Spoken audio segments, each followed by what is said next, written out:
Hey, what's going on, guys? Hope you're all doing well. Just wanted to make a quick little video talking about Decisive Strike and how it can be very bullshit in a lot of situations.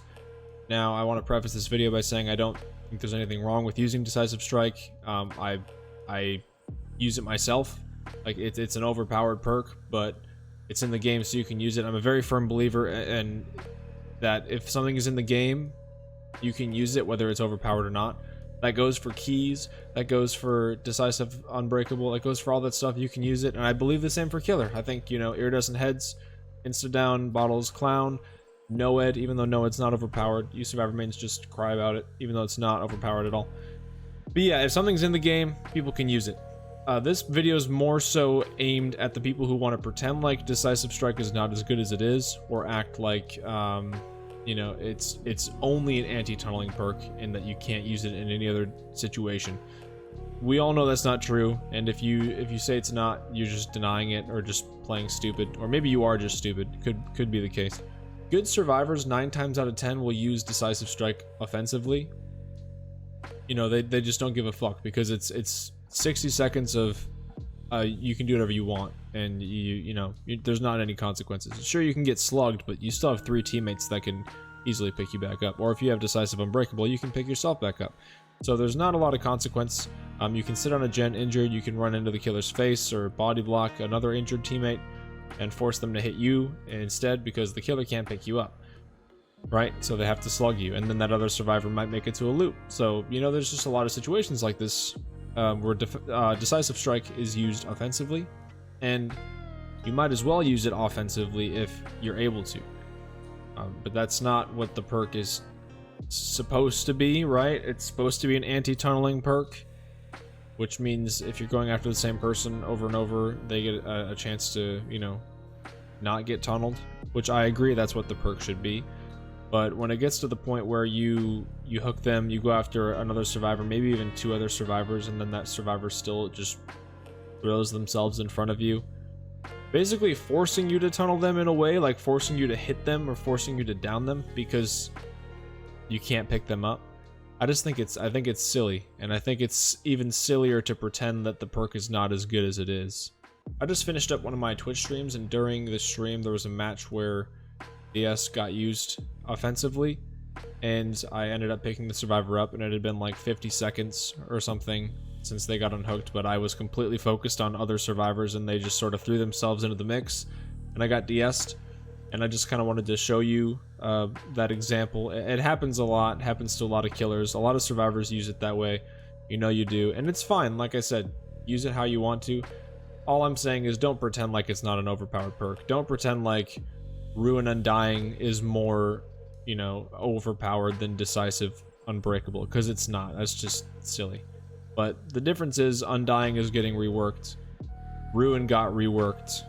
And Decisive, I guess you could say it got reworked, right? Because it's not like instant. You have to actually be, unhooked. But still, it's pretty overpowered.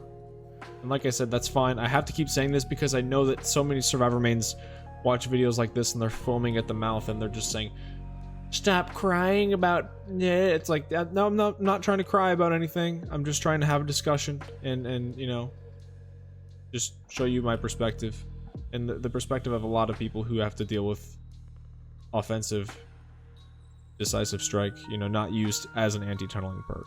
I'm going to show you that quick little video example from the stream I just had, and you can see, kind of what I'm talking about.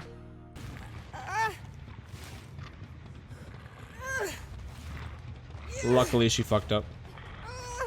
You guys seen they're healing in that corner, maybe?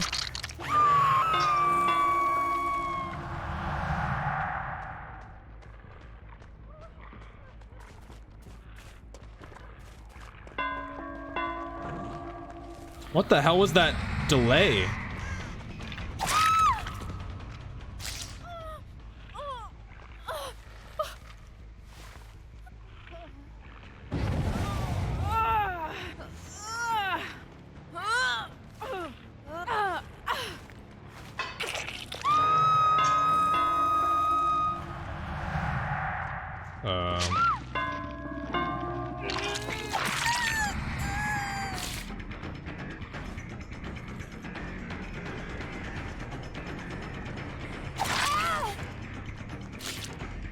What's wrong with you? You still have DS or something? Is that what she... You trying to DS me? Is that what's going on?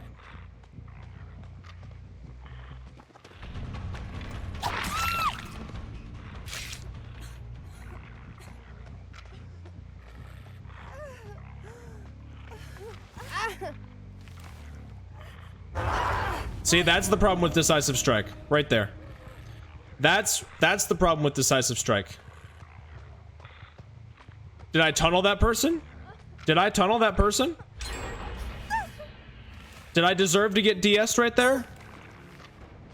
Or did they just run straight to me and force it to happen? Not force. I obviously could have slugged her longer. I just didn't know when she was hooked last because I didn't fucking tunnel her.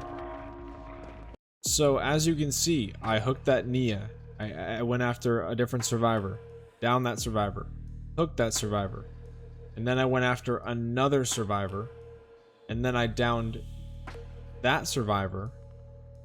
And still, that Nia was able to use her DS. Like I said in the clip, I could have slugged her a little bit longer. But when you're juggling a bunch of survivors like that, you don't keep track of time in your head. You don't have a timer or a stopwatch just going on in your head. So you don't, you know, when you have 3 survivors like that who were just unhooked or just gotten down, you don't know who was on the... It's hard to keep track of sometimes, so... but 50 seconds, you know, she only had 9-10 seconds left of that DS timer. But that's just the silly part, is if I'm not tunneling, why is it a thing? Why are you able to just throw yourself into the killer's face? And survivors always want to use the argument that NOED rewards bad play, and that's the problem with it. That, you know, you can just get free downs at the end of the game and it just rewards bad play because you lost, right?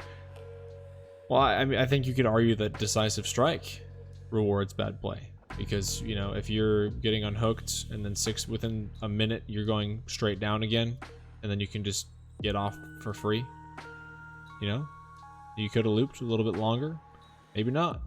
It's like you could have cleansed totems and avoided NOED, or, you know, the one teammate that went down to NOED, you could have just left them to die and gave the killer 1 kill. And then, you know, NOED averted, except for that one survivor. But yeah, at the end of the day, there's a lot of overpowered shit on both sides. Okay, I need the survivor mains to stop whining so much about the other side. About ruin and dying, about iridescent hatchets, about NOED, about tunneling, about camping, all these things, because you have so many broken things on your side too, which is, you know, in a backwards way, it balances out, you know. And when you want one side to just completely get nerfed to shit while your side doesn't, which is kind of what we're seeing, yeah, I don't see that going well. I don't think a lot of people are going to continue to play killer if, you know, if all survivor mains do is harass, you know, the devs on Twitter and everywhere and ask them to nerf everything that the killers have, but then stand up and stomp your foot when, you know, people want to suggest that things on the survivor side are also broken. I just think, you know, either take all the overpowered shit on both sides and take it out, or just leave it in and let everybody use whatever they want. Because if it's in the game, you can use it. That's my philosophy. Whether it's survivor or killer, use a key if you want, use a brand new part if you want, use DS Unbreakable. I could care less. And same goes for killer. They should be able to use whatever they want. And both sides should stop complaining. But this, we all know, everybody knows that the survivors complain more. The evidence is all over the internet.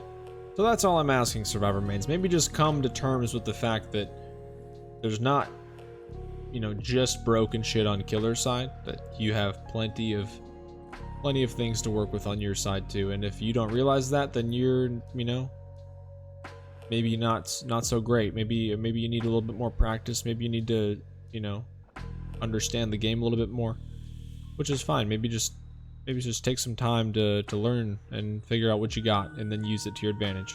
Yeah, that's about it for this video. I just like doing these discussion videos every once in a while. Hope you enjoy them. leave a comment and let me know if you agree or disagree, and if there's any other topics you want me to do these discussion videos for in the future. Appreciate it, guys. Thanks for all the love on the channel, and see you in the next one. More salty shit coming soon, of course.